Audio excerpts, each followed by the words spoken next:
on, you guys? Welcome back to Swirly Games. Today I've got a little bit of an informative video. Don't do a lot of those around here. Not much to learn from my dumbass. But I thought we could do something a little different, like I said. At first I was going to do like my top 10 Team Affinity awards I think you should go for. And I started looking at all the cards, and honestly, a lot of them are very good. A lot of them are really good. I figured instead, we'll just kind of do rapid fire, like my quick first gut reaction. Maybe on like 1 to 5, how like hyped I would be to get this card, like how willing I would be to put the time in to get this card, something like that. And then just run through all these rewards for you so you guys can see who you got as options and who you want to go for. So let's just get right into this bad boy. First off, we got the Orioles. Trey Mancini, who is going through something right now. Like he's not able to play, and they don't really know what it is, but he's like in like a serious health condition. So shout out to Trey Mancini. Hopefully you're feeling better here soon, man. You can one day get back on the field, but don't even worry about that for now. But this card, they gave him a really good card. I mean, he's got very balanced hitting stats. He's decent in the field. He's not the fastest guy, so he's not going to blow you away, but he's got some position versatility as well for being a right fielder. Throw him at first if you really wanted to. So I'd say this guy is probably like a 4 for me. He's not bad. Red Sox. We got Rafael Devers. So I haven't seen a lot of these rewards either, so I'm going to be seeing these for the first time. Devers also crushes the ball. Great hitting stats, very balanced fielding, and middle of the pack speed wise. So this, like, there's nothing wrong with this card. Like if you had this, you saw it. So I think I'd give this another 4. There's gonna be a lot of really high ratings on these, honestly. The Yankees, Gleyber Torres. You know, he's only 23 years old. People can't say he's 22 anymore. Very solid hitting stats. They got him at short, which I think he played short. Oh no, he was a second baseman last year, I think. But now that Didi's gone, he's gonna have to play short for them. So that changes things a little bit. His defense isn't great, which kind of hurts you at shortstop. But I mean, honestly, if you're putting 90 plus power against both sides as a shortstop, I mean, there's faster shortstops as well. So I mean, if you care more about your offensive shortstops, like I think this will be a really good BR card for one. But for your, for your ranked season team, he's not bad. It's probably a 3, 4. Still great. And you could always put him at second, but he'll drop into the 60 fieldings. Now, Tampa Bay, they went over this during the Diamond Dynasty stream. So we already knew that it was going to be Blake Snell for this one. Not a bad card. I think especially because there's not many Diamond lefty starting pitchers that I can think of. Chris Sale. I think of the top guys. Chris Sale. That's about it. So if you want a lefty starter, especially with energy now, you can pick who you want to be in your lineup and everything.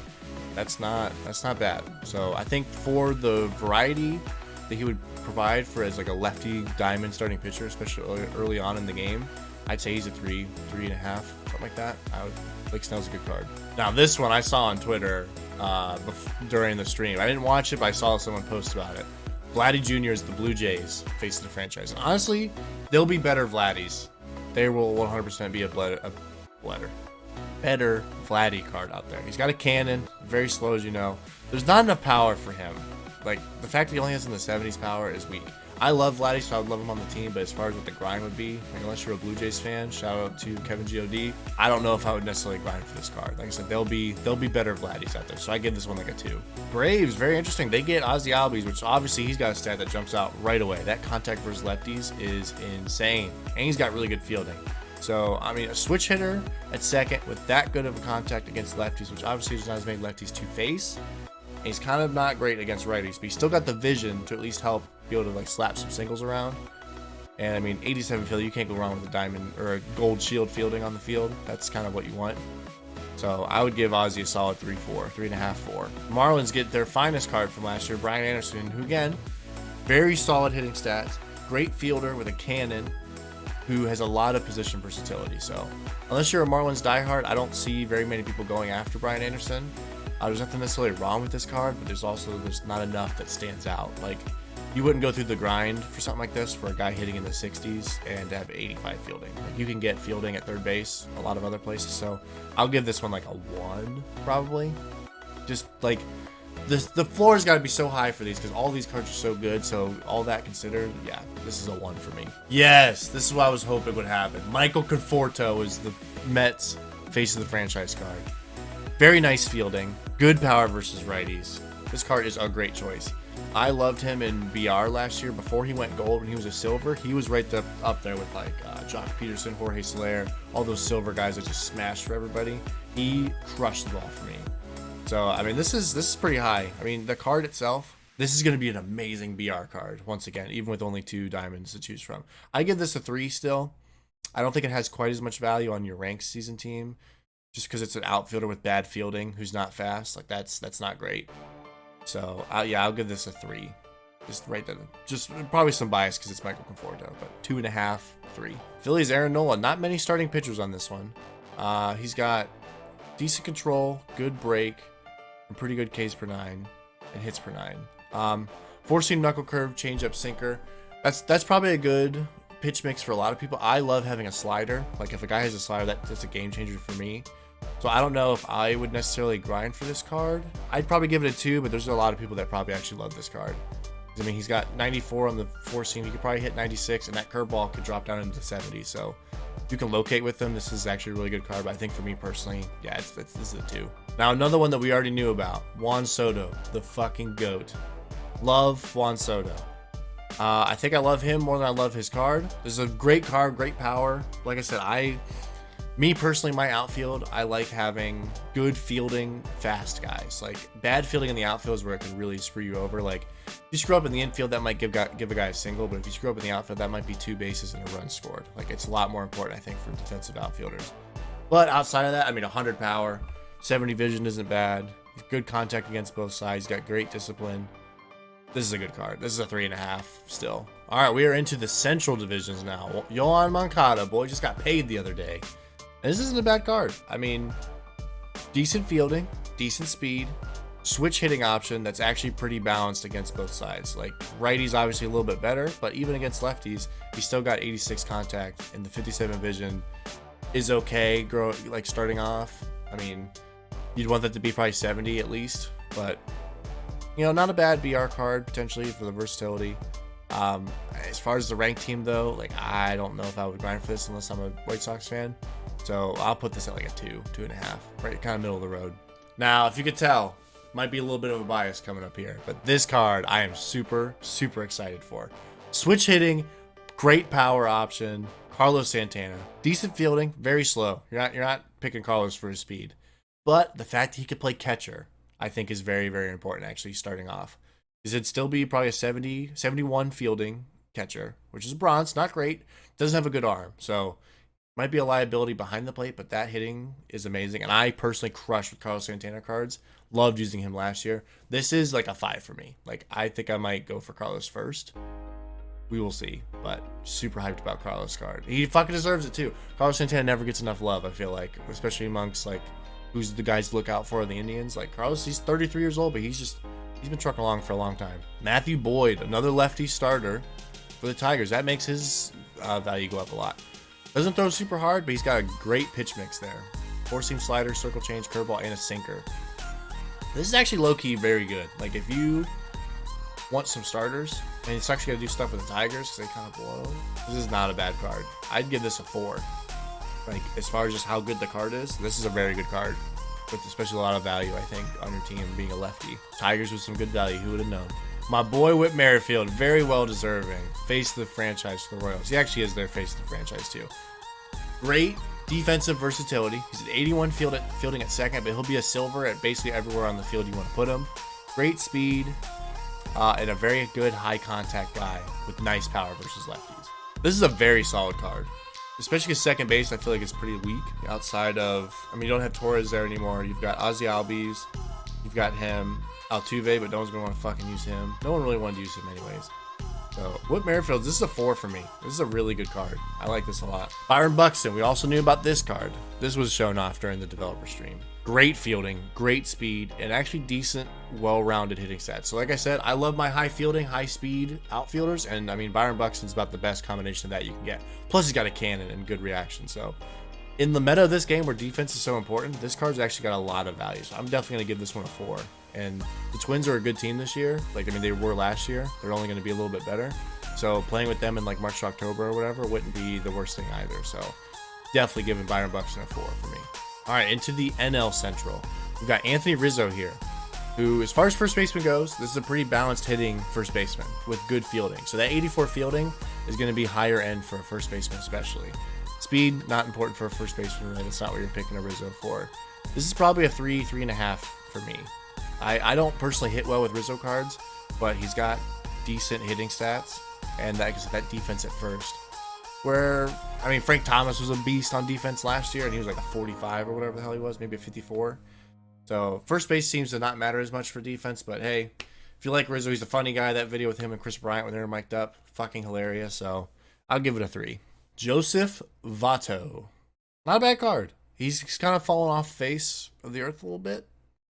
I mean, you still love him. He's still Votto, but he's definitely on the downward swing of his career, as he should be. I mean, he's 36 years old. He's not going to be as good as he used to be. But this card, I think, like, comparing Rizzo, who we just looked at, I think Rizzo's the better move. He's got better hitting stats, slightly better fielding. I think he's even slightly faster than Votto.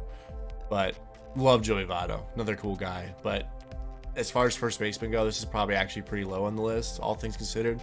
So many better options at first base, so I'm going to give this a 2.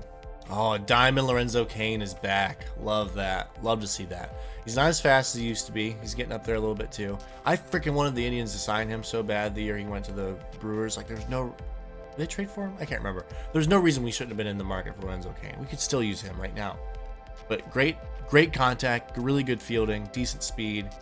Another guy's got kind of one of those glitchy, like, roll over the top swings, but this is a pretty solid card. It's going to be a 3, like, dead center. Like, not amazing, not bad, but I just like Lorenzo Cain, so that bumps him up a little bit for me, but we'll stick with the 3. Diamond Josh Bell for the Pirates. I think I saw this on Twitter as well.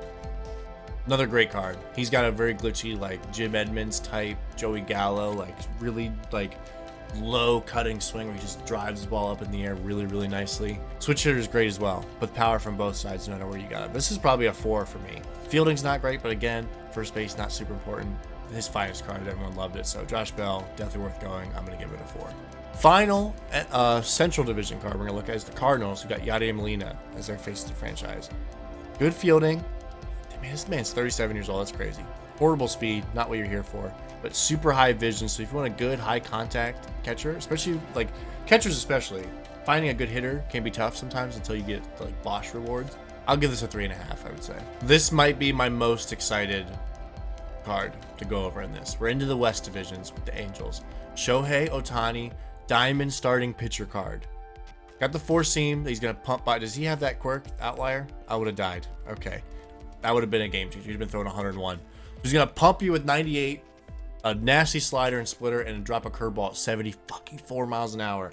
I didn't realize how slow the curveball was. This card is disgusting. So obviously, starting pitcher. Really good starting pitcher stats. Good, great velo, great break. He's a little wild, which you'll have that with him, but good Ks per 9 and hits per 9, and he's got decent stamina. Not the best for a starter, but you'll work with that, especially because these are his hitting stats. This is like good for a normal hitter. So Shohei Ohtani is an absolute 5 for me. So we've had Carlos as a 5, which is a little biased. Shohei Ohtani also a 5 so far. This is a lot like his Future Stars card in 18, where he was a starting pitcher that could hit. This card is going to be super gross. And just being able to pitch with Ohtani again is going to be super fun. Oh, man, you guys. Matt frickin' Olson. Oh, there's going to be another 5. The AL West is stacked with cards I want. Loved Matt Olson. If you watched my channel last year at the beginning of the year, I had Matt Olson as one of like he was basically like my Josh Bell that I have at first right now before I play a game. Matt Olson was the gold I got to start off at first base, and he smashed the ball for me. Look at that power. Not the best vision, but 95 fielding at first base. That is amazing. I love his batting stance and his swing. This is a 5 for me, 100%. I mean, the fact he's a first baseman, first base is kind of flooded with talent. So there's a little bit of a grind to go for this. But if you want Matt Olson, as far as the card goes, absolutely worth the grind to get this card. Matt Olson's a solid 5 for me. Kyle Seager back with another diamond. All right, we got 32-year-old Kyle Seager. Bats left-handed. Good stats, actually. He's got reverse splits, so he's a lefty hitter that's better against left-handed pitching, actually, which is valuable. Always great to have those guys that, like, because it's harder to hit, like, physically in the game. When the attributes can help you build up a little bit, that's really nice. You know what, for a third baseman, this is a solid 3.5. Good fielding, not the fastest guy, but those hitting stats are no joke. So Kyle Seager, pretty solid pick. The GOAT, Joey Gallo. I personally don't really use Joey Gallo that much. I'm probably missing out here. That 28 vision scares me, but it doesn't scare anybody else because Joey Gallo, look at that power. This is going to be far and away the card most people are going to go for first because Joey Gallo is just an absolute glitch in this game. I can't believe they made him the face of the franchise for this first one. So there's a diamond Joey Gallo day 1. That's incredible. Yeah, I mean, this is a 5. Look at that power is unreal. This card in BR is going to be disgusting as a leadoff hitter. 99 arm, Gallo's amazing. He's super talented. This is a solid 5. AOS is killing it right now. Astros get Carlos Correa, which under normal circumstances, this would be a really good card to get to go for. Because I think 2017 Carlos Correa is like one of the community's favorite cards to use like of all time. So, I mean, this is a great hitting stats for a shortstop. He's got a gold fielding and a 97 arm. So, I mean, like, obviously, like fuck the Astros. But outside of that, this card's amazing. So this is like a 4. Like if you went for this Carlos Correa card, strictly based on what he can do in the game, you can't go wrong with this card. This is actually about like a 4, 4.5. Ooh, David Peralta's had some really fun cards for me in the past. I think he had like a Player of the Month or Tops Now card that I really liked using. Great fielding in left. High contact versus righties, which you always want. This is a solid card. Like it's nothing super blowing you away with this one. It's probably like a 2.5, 3, just because the grind to get these is actually pretty real. So as far as being worth it to go get them, not very high, but it is a solid card. So I'll give it a 2.5. Rockies, I'm hoping for Trevor Story here. Trevor Story's just a regular diamond. Charlie Blackmon's back with a diamond. I don't like using Charlie Blackmon cards. The fielding's just way too bad. Like I said, 61 fielding and 48 speed in right field now. That's not going to cut it. But those hitting stats, incredible. So I think this is another one that could be a good BR card. It's probably like a 2, 2.5 for me, but I know a lot of people love... I mean, I love Charlie Blackmon, but as far as the card goes, I don't know how worth it would be. I'm hoping for Muncy. Give me Muncy. Justin Turner. All right, we got a Tormund card up in here.